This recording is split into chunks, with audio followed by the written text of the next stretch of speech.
Baik, tokoh pendidik Tun Arsyad Ayub menerusi satu wawancara bersama dengan akhbar tempatan melaporkan bahawa 2,500 profesor di negara ini tidak ada kualiti dan tidak mencapai tahap piawaian yang ditetapkan dan juga diharapkan, di mana beliau turut mencadangkan jumlah tenaga profesional dikerah bagi mengajar secara sambilan di universiti-universiti tempatan. Dan juga langkah itu jelas beliau perlu untuk menyumbang kepada kebakaran dan juga pengalaman yang diperoleh dari industri. Untuk mengulas lanjut, saya nak bersama dengan Profesor Dato' Dr. Radwan Cherus, iaitu Presiden dan Ketua Pegawai Eksekutif Majlis Profesor Negara yang bersedia pada ketika ini. Assalamualaikum Prof. Terima kasih bersama kami pada jam ini. Prof, pertama sekali reaksi segera Prof dan juga mungkin Majlis Profesor Negara sendiri atas kenyataan ini, Prof.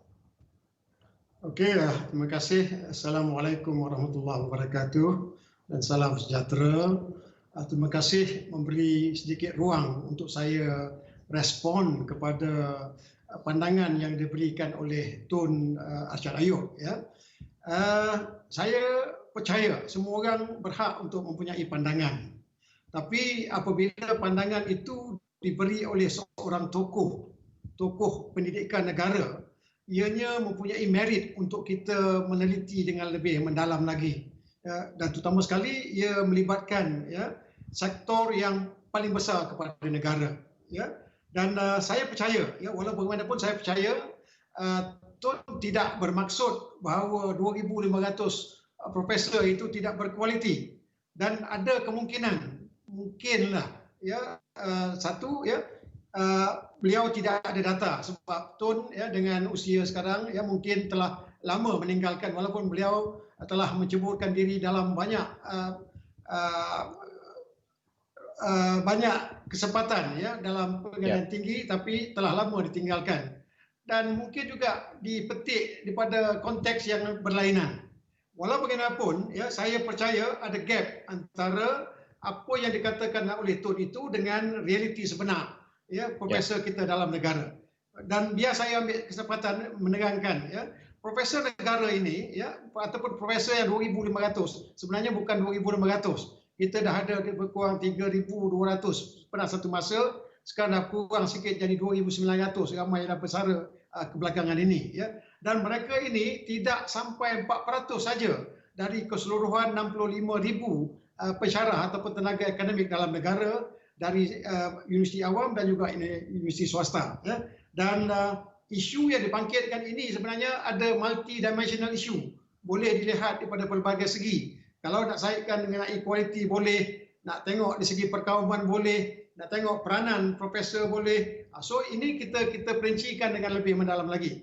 Apapun sebenarnya untuk menjadi profesor itu bukan satu perkara yang mudah. Bayangkan daripada 65,000 itu hanya 2,900 saja yang layak untuk menjadi profesor, yang kurang daripada 4% daripada keseluruhannya. Dan kita tahu profesor di dalam negara kita kriterianya sangat ketat, sangat stringent proses untuk menaikkan pangkat daripada pensyarah kanan, profesor madya, profesor, dan profesor pun ada 4 tingkat lagi. Profesor grade C, grade B, grade A dan juga turus 3 dan ulung dan sebagainya. Ini sistem yang kita ada. Dan kalau kita bercakap mengenai profesor ini, suka tak suka sebenarnya kita bercakap dengan sistem pendidikan tinggi negara yang kita mempunyai lebih kurang 1.2 lebih juta pelajar-pelajar. Inilah dia, kalau tak bagus sangat bahaya kepada sistem pendidikan negara. Tapi hakikatnya, biar saya ceritalah umpamanya di mana kita berada sekarang ni. Yang saya katakan jurang tadi. Persepsi tetap persepsi. Dan apa realitinya? Pertama, kalau kita mengukur umpamanya apa kualiti pendidikan tinggi negara kita. Kalau dalam kedudukan negara, ranking contohnya mungkin jadi indikator walaupun tidak segala-galanya. Tapi itulah dia hasil daripada kerja-kerja akademik kita. Dan untuk pertama kalinya kita telah mendapat tempat top 100 in the world dalam dunia. Dan 3-4 institusi kita tergolong dalam top 200. Ini merupakan satu kejayaan besar. Dan saya percaya dalam kalangan semua profesor itu, kalau kita campakkanlah ke mana-mana negara pun, mereka akan tetap menjadi profesor. Sebabnya kriteria pemilihan mereka itu juga melibatkan elemen luar. Penilai-penilai biasanya datang daripada luar negara. Dan mereka adalah kesepakaran yang tahu mengenai kualiti akademik yang kita ada. dan itu dari segi kedudukannya. Dan mungkinlah kalau saya baca daripada pandangan-pandangan yang diberikan oleh Tan Sri itu, dia membangkitkan mengenai kurangnya penglibatan profesor dalam khidmat masyarakat. Yang itu saya setuju 100%.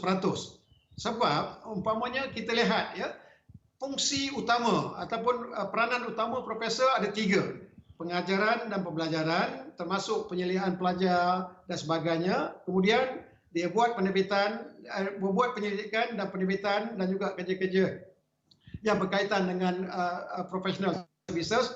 Dan ketiga, khidmat masyarakat. Yang ini umpamanya kita nampak di kebelakangan ini, ya, sejak kebelakangan ini telah semakin berkurangan. So, fungsi yang ketiga ini yang sebenarnya, ya, apabila seseorang menjadi profesor, mereka secara natural adalah harta negara yang dianggap ataupun yang di-expect untuk memberi sumbangan kepada negara. Yang itu berkurang. Dan apatah lagi umpamanya kriterianya sangat kurang dalam aspek ini untuk kenaikan pangkat. Ya. Okey. Prof, saya ingin bertanya Prof menyentuh tentang antara tugas-tugas profesor ini, iaitu antaranya pendidikan di lapangan. Ini penting untuk pendidikan akademik mereka dan sebagainya.